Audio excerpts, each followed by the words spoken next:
प्रधानमंत्री नरेंद्र मोदी इन दिनों अमेरिका दौरे पर हैं। अमेरिका में पीएम मोदी से लोग मिल रहे हैं और उनसे ऑटोग्राफ भी ले रहे हैं। उधर पीएम मोदी अमेरिका में लोगों से मिल रहे हैं, इधर उन्हें लेकर मध्य प्रदेश में सियासत हो रही है। राहुल गांधी के कभी दोस्त हुआ करते थे ज्योतिरादित्य सिंधिया, लेकिन अब सियासी दुश्मन हैं। हालांकि एक दूसरे पर तंज कसने से भी बाज नहीं आते, लेकिन नाम लेकर हमला करने से सिंधिया परहेज ही करते हैं।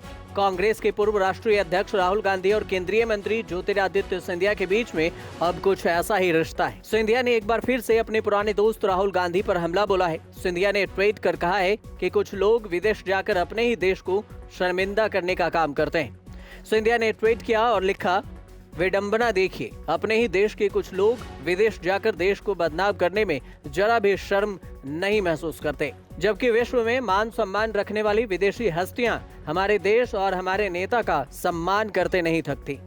प्रधानमंत्री नरेंद्र मोदी की अमेरिका यात्रा की चर्चा करते हुए सिंधिया ने कहा कि विश्व में मान सम्मान रखने वाले हस्तियां हमारे देश और हमारे नेता का सम्मान करते नहीं थकती। दूसरी ओर अपने ही देश के कुछ लोग ऐसे हैं जो विदेश जाकर भारत को बदनाम करने में जरा भी शर्म महसूस नहीं करते। पीएम मोदी के अमेरिका दौरे के दौरान भव्य स्वागत भी किया गया। जानी मानी हस्तियों ने उनसे मुलाकात की। उनसे पीएम मोदी से ट्विटर के मालिक Elon Musk, bridge water association के सह संस्थापक रे डालियो, अर्थशास्त्री पॉल रोमियो, एस्ट्रोफिजिक्स के विद्वान नील डेग्रेस टायसन, शिक्षाविद नासिम निकोलस तालेब और अन्य शामिल हैं। मुलाकात के बाद इन सभी लोगों ने पीएम मोदी की जमकर तारीफ भी की। मस्क ने तो यहाँ तक कह दिया कि वे पीएम मोदी के फैंस हैं।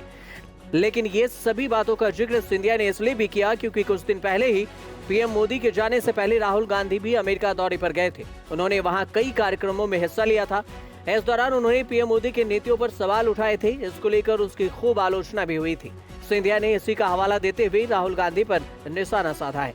Because as you know, there is a fight going on back home.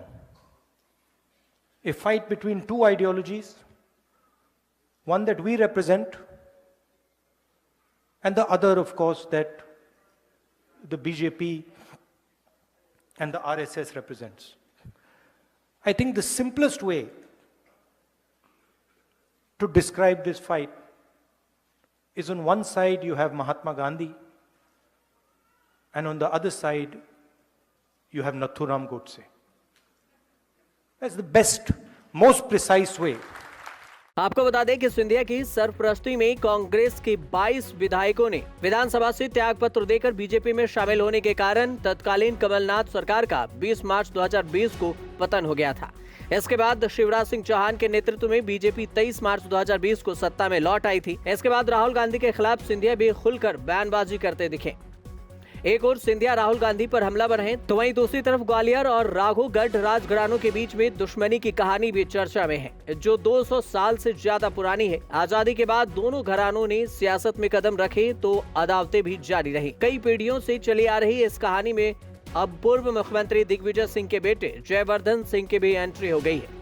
Jaivardhan ने सिंधिया पर निशाना साधा और उन्होंने ट्वीट कर लिखा, बीजेपी ने सिंधिया को 2019 के लोकसभा चुनाव में उनकी परंपरागत गुना सीट पर हराया। वह पाला बदलकर उसी में शामिल हो गए। उन्होंने कहा कि सिंधिया अब केंद्र में बीजेपी की अगुवाई वाली सरकार में मंत्री और राज्यसभा के सदस्य हैं। उनकी मध्य प्रदेश में आगे क्या भूमिका रहेगी, ये बात संदिग्ध है। ब्यूरो रिपोर्ट, न्यूज़ तक।